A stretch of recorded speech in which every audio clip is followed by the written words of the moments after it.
Hi hello ஐ ஆம் ஆண்டோ. So நம்ம இன்றைக்கி என்ன பார்க்க போகிறோம்னா காளான் கிரேவி எப்படி பண்ணணுன்னு தான் பார்க்க போகிறோம். ஃபஸ்ட்டு ஒரு கடாய் இந்த மாதிரி எடுத்துக்கோங்க.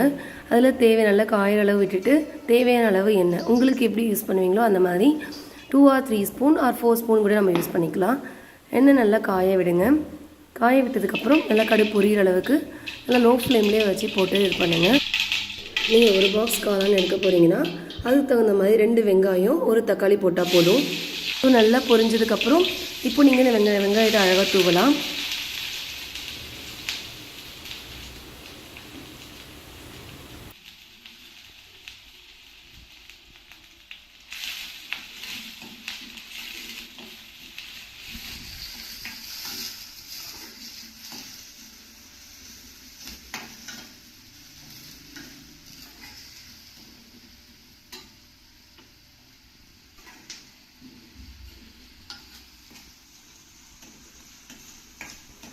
இந்த மாதிரி கொஞ்சம் நேரம் வதக்கிக்கிட்டே இருங்க.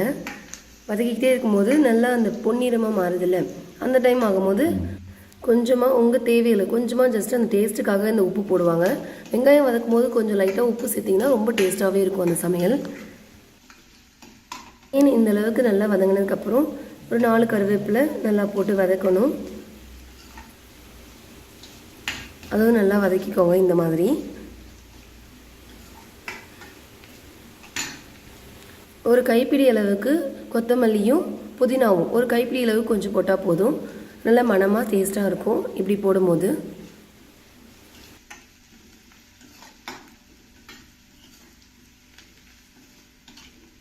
அந்த கொத்தமல்லியும் புதினாவும் நல்லா எண்ணெயில் கொஞ்சம் நேரம் வதங்க விடுங்க.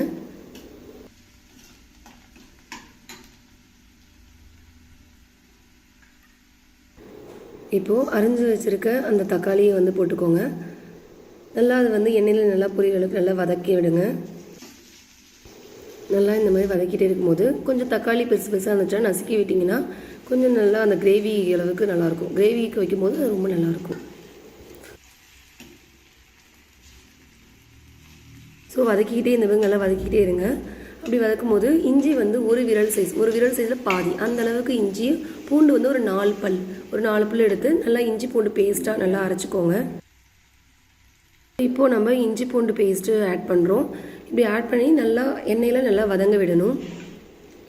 இப்படி வதக்கிக்கிட்டே நல்லா எண்ணெய் ரொம்ப லோ, இது எல்லாமே லோ ஃப்ளேமில் பண்ணால் தான் அந்த டேஸ்ட் நல்லாயிருக்கும்.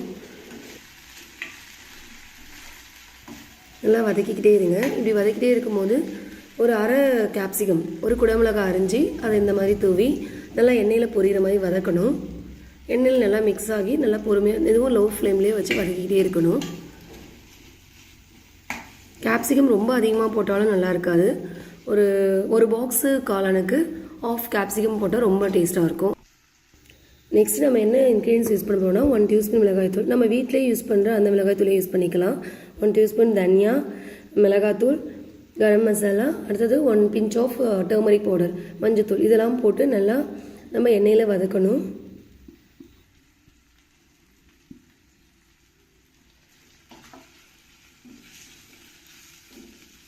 எண்ணெயில் இந்த மாதிரி நல்லா மிக்ஸ் ஆகிற மாதிரி மசாலா நம்ம போட்டது எல்லாமே நல்லா மிக்ஸ் ஆனதுக்கப்புறம் நம்ம அரிஞ்சு வச்சுருக்க காளான் நம்ம எப்பயுமே க்ளீன் ஃபஸ்ட்டு இப்படி போனால் அதுக்கு தோலெல்லாம் நல்லா உரிச்சிடணும். உரிச்சதுக்கப்புறம் ரொம்ப சின்னதாகவும் கட் பண்ணக்கூடாது. ஒரு காளான்னா ஃபோராக நம்ம கட் பண்ணி இந்த மாதிரி ஜஸ்ட்டு மிக்ஸ் பண்ணணும். நம்ம போட்டிருக்க மசாலா எல்லாமே ஜஸ்ட் ஆட் ஆகி நல்லா பார்க்குறதுக்கு நம்ம எல்லோஷாக மாறும். இந்த மாதிரி நல்லா அந்த காளான் மசாலா கூட நல்லா மிக்ஸ் ஆனதுக்கப்புறம் உங்கள் தேவைக்கு ஏற்ற மாதிரி தண்ணி ஊற்றிக்கலாம். எப்படி நீங்கள் தோசை இட்லினா கொஞ்சம் கிரேவி மாதிரி வச்சுக்கலாம், இல்லை சாதத்துக்கு ஏற்ற மாதிரி நீங்கள் இதெல்லாம் ஆல்ரெடி தண்ணி நல்லாவே காளானில் விடும். ஸோ நீங்கள் அளவுக்கு ஏற்ற மாதிரி கொஞ்சம் அரை டம்ளர் ஊற்றினாலே ரொம்ப போதுமானது. லாஸ்ட்டாக இறக்க போகிறதுக்கு முன்னாடி லைட்டாக உப்பு உங்கள் தேவையான அளவுக்கு நீங்கள் போட்டுக்கலாம்.